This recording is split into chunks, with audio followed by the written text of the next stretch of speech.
আসসালামু আলাইকুম। কেমন আছো তোমরা সবাই? আমার স্কুলের আরেকটি ইংরেজি ক্লাসে তোমাদের সবাইকে জানাই শুভেচ্ছা ও স্বাগতম। আমরা ইন্ট্রোডিউসিং সামওয়ান ফর্মালি এই চ্যাপ্টারটা পড়ছিলাম। এর আগের ক্লাসে আমরা 6.1.1 কিছু ইলাস্ট্রেশন দেখেছিলাম। আজকের ক্লাসে আমরা 6.1.2 discuss the following questions in groups, অর্থাৎ আজকের ক্লাসে আমরা কিছু কোশ্চেন নিয়ে দলে আলোচনা করব। এখানে আমাদের কিছু কোশ্চেন দিয়েছে এ নাম্বারে। How do you address your head teacher when you write an application to him or her? তুমি যখন তোমার প্রধান শিক্ষকের নিকট দরখাস্ত লিখো তখন তুমি তাকে কিভাবে সম্বোধন করো? B number, which words or phrases do you use to address your friend or cousin when you write a letter or email? তুমি তোমার বন্ধু বা আত্মীয় ভাই বোনদের সম্বোধন করতে কোন ধরনের শব্দ বা শব্দগুচ্ছ ব্যবহার করো যখন তুমি তাদেরকে ইমেইল বা চিঠি লিখে থাকো? এরপর সি নাম্বার কোশ্চেনে বলেছে, how is your writing to your teachers different from your writing to family members using words or phrases, tone, addressing এই বিষয়গুলো নিয়ে তোমার পরিবার এবং তোমার শিক্ষককে লেখার সময় কোন ধরনের পার্থক্য তুমি ব্যবহার করো? আমরা এবার এই কোশ্চেনগুলোর আনসার দেখব। How do you address your head teacher when you write an application to him or হার?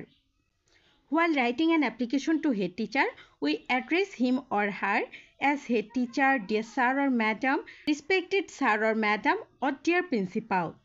প্রধান শিক্ষকের নিকট আবেদনপত্র লেখার সময় আমরা তাকে যেভাবে সম্বোধন করি তা হলো dear head teacher, dear sir or madam, respected sir or madam, or dear principal. প্রিয় প্রধান শিক্ষক, প্রিয় স্যার অথবা ম্যাডাম, সম্মানিত স্যার অথবা ম্যাডাম, প্রিয় অধ্যক্ষ।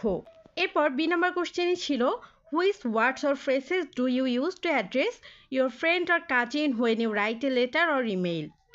While writing an email or informal letter to a friend or cousin, we can start with a casual greeting like my dear or dearest friends or cousin's name. আমরা লিখতে পারি my dear or dearest দিয়ে এখানে আমাদের ফ্রেন্ডের নাম অথবা কাজিনের নাম। বন্ধু বা কাজিনকে ইমেইল বা চিঠি লেখার সময় আমরা সাধারণত একটি অভিবাদন দিয়ে শুরু করতে পারি, যেমন আমার প্রিয় অর প্রিয় দিয়ে আমরা তাদের নাম বা কাজিনের নাম বা বন্ধুর নাম দিতে পারি। Sometimes we do also address saying hey friend's name, hi friend's name, and use a friendly tone throughout the writing. কখনো কখনো আমরা আমাদের বন্ধুদেরকে হে, হাই এগুলো বলে সম্বোধন করতে পারি এবং আমরা হে, হাই এগুলোর পরে তাদের নাম বসাতে পারি।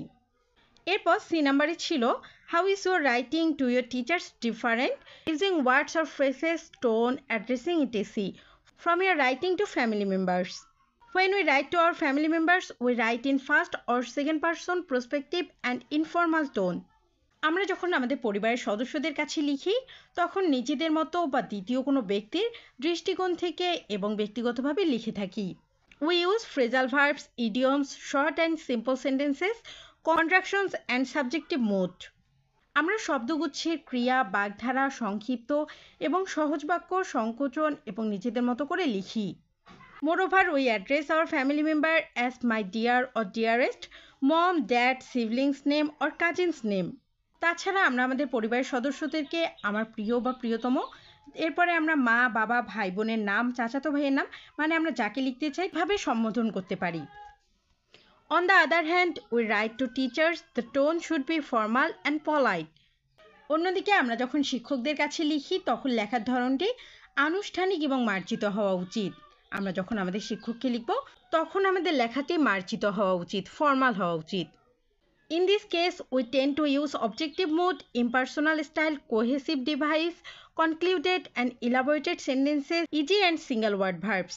এই ক্ষেত্রে আমাদের ব্যক্তিগত অনুভূতি দ্বারা প্রভাবিত না হয়ে ব্যক্তিগতভাবে বিবর্জিত হয়ে সমন্বিত সরঞ্জাম, উপসংহার সমেত এবং বিশদ বাক্য, সহজ এবং একক শব্দ সমেত ক্রিয়া ব্যবহার করার প্রবণতা থাকে। We address our teachers as dear sir or madam or respected sir or madam. আমরা আমাদের শিক্ষকদের স্যার অথবা ম্যাডাম বা সম্মানিত স্যার অথবা ম্যাডাম বলে সম্বোধন করি। শিক্ষার্থীরা, এই ছিল তোমাদের 6.1.2 discuss the following questions in groups. তোমরা তোমাদের বন্ধুদের সাথে জোড়ায় ভাগ হয়ে এই কোশ্চেনগুলো নিয়ে আলোচনা করবে। শিক্ষার্থীরা, দেশে আবার দুর্যোগ দেখা দিয়েছে, বন্যা দুর্গত এলাকার সবার জন্য দোয়া করিও। আর তোমাদের এলাকার বন্যার পরিস্থিতি কি তা কমেন্ট বক্সে জানিয়ে দিও।